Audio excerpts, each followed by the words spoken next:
This week, I talked to CropLife UK, the voice of the UK crop solutions industry. Synthetic and biological pesticides, seeds, plant breeding, and agricultural biotechnology are all under the umbrella of what CropLife and its members are doing. I wanted to talk to CropLife to get a sense of why this thinking about EU reset was going to be so important for the crop protection industry. Stay tuned to hear from Feodora Rayner. Hello, I'm Feodora Rayner from CropLife UK. I'm Head of Policy and I'm very pleased to be here. So we're here to talk about SPS. So we've been talking about this for quite a while and somebody flagged up, what is SPS? So shall we start with that one? Oh gosh, so SPS is very shorthand for sanitary and phytosanitary, and we're using it in this conversation. We're talking about the SPS agreement, so the sanitary and phytosanitary agreement being discussed between the UK and the EU at the moment. So many trade deals in the agri-food space will have an SPS element. So it just refers to the food safety arrangements for those trade deals. One of the more interesting elements of the UK-EU SPS agreement is that this isn't just covering the health and safety of movement of products across borders. It is looking at signing Great Britain up wholesale to EU rules on pesticides, as well as other elements which were outlined in the Common Understanding Agreement. Yeah. But I'm here really to talk about the pesticide regulation element. So this, you mentioned Common Understanding. This goes back to what, May 2025? Yes.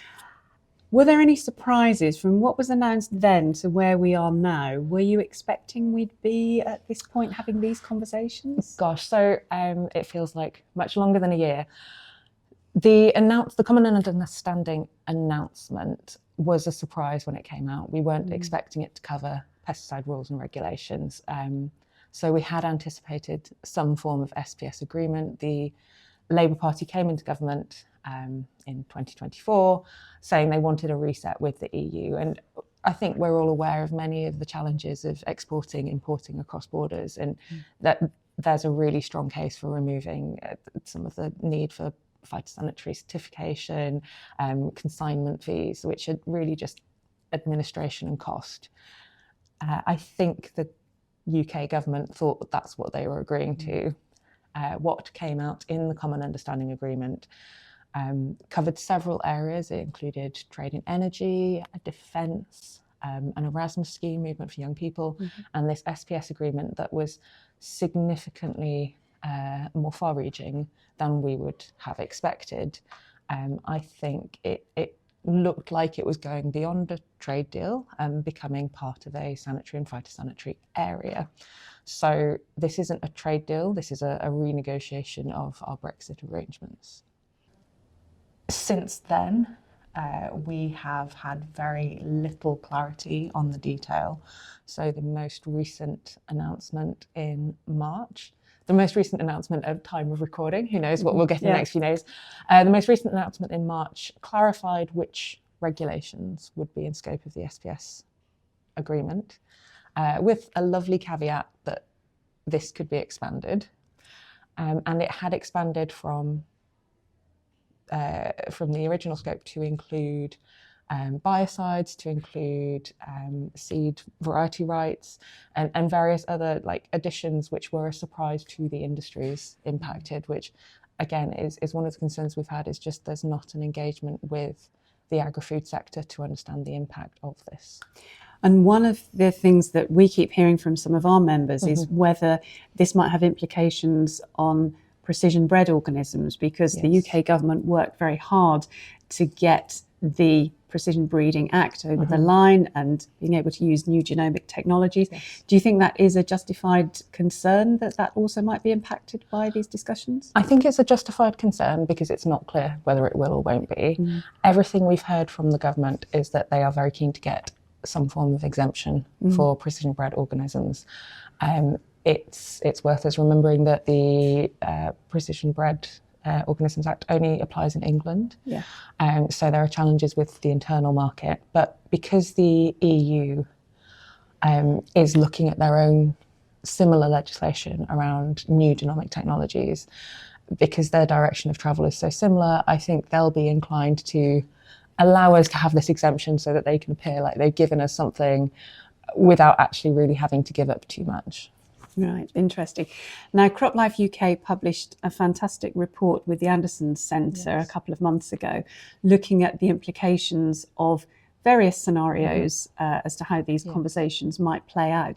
And in that, you talk about who could be affected in terms of UK agriculture. Do you want to just expand on the findings of that a little? Thanks. Yes, thank you for the chance to plug our report. So we worked with the Anderson Centre to look at the impact of 3 different ways of aligning our decisions on pesticides with the EU. So worth noting, the UK retained the same regulations when we left the EU. We're still following the same standards, we're still following the same rules. When we approve active substances or authorise products, we are considering the climate conditions in GB, we're considering the crops we grow in GB, we're considering how they're grown.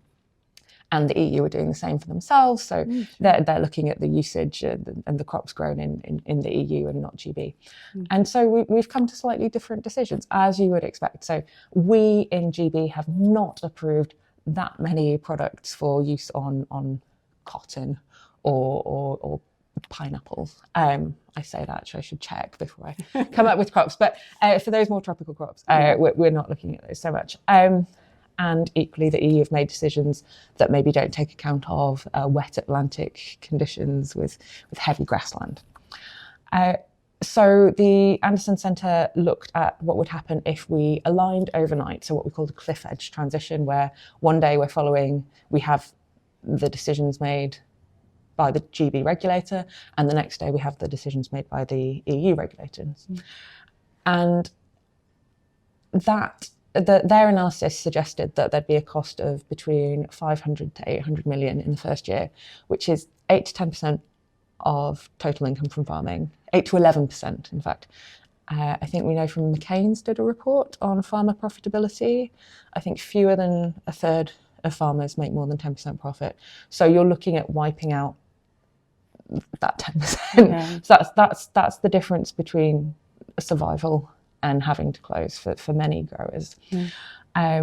We looked at what would happen if you said, well, we're going to do that change, but you do get 2 years notice. And just the loss of the products that growers need to protect their crops, you mitigate it slightly, but there's still a massive financial cost.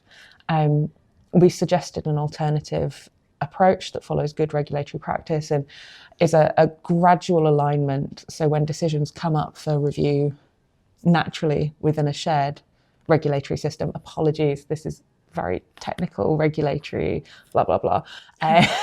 But when there is a shared decision made under that single regulatory regime, that's when a decision is made. And that would smooth out that impact. It would mean that any decisions were made with consideration of GB uses and conditions, although not to the same degree that we've been involved when we were members.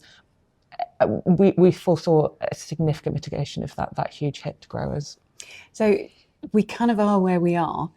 Is it too late to do anything? I know CropLife is trying really hard to work with the government.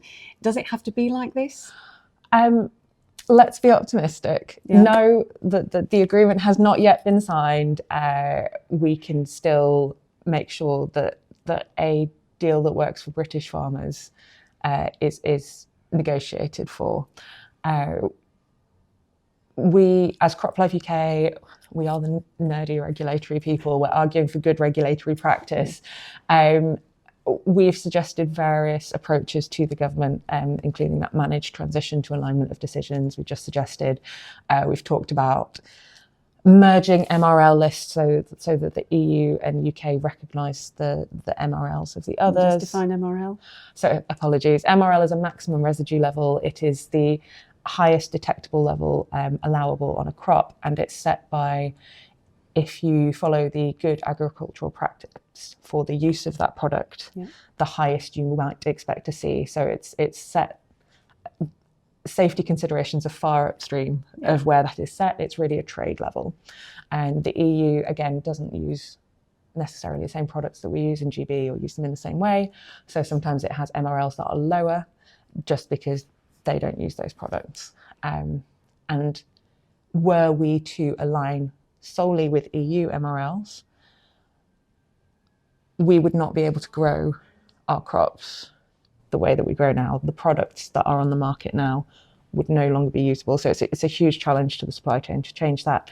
It would also impact our imports from the rest of the world, although you're better off talking to someone from the wider food supply chain about those details. But it's a question we've raised with ministers, whether they understand the complexity of the regulatory system. Sure. And is there anything that anyone else can do? Are there people that can be written to? Are there conversations to be had? What can people do to support these conversations? That's such a good question. I would say if you're out there and you're up for writing a letter to your MP, please do, just saying you've heard about this SPS deal, you're concerned about what it means for you, and you're concerned that it's being negotiated without a full understanding of the impact on growers. I would urge you to read our report from the Anderson Centre. I know that Agri-TechE have shared it on several occasions. It's also available on the CropLife UK website. And think about whether those the scenarios outlined to you would impact you. Trade deals aren't usually scrutinised too heavily in Parliament, but this is not just a trade deal. This is renegotiating how the UK handles its agricultural policy. And if you think that GB should have some oversight and some scrutiny in that, please ask your MP to take action. There we go. SPS 101. Feodora, thank you so much. Thank you, Belinda. And keep fighting the good fight. Thank you. And that was Feodora Rayner from CropLife UK. If you'd like to learn more, do reach out to CropLife UK directly. They have a fantastic report that was written quite recently with the Anderson Centre, looking at the impact of the so-called SPS agreement on crop protection in the UK and beyond. If you can't find them, do get in touch with Agri-TechE and we'll put you in touch. And that was today's Agri Chat.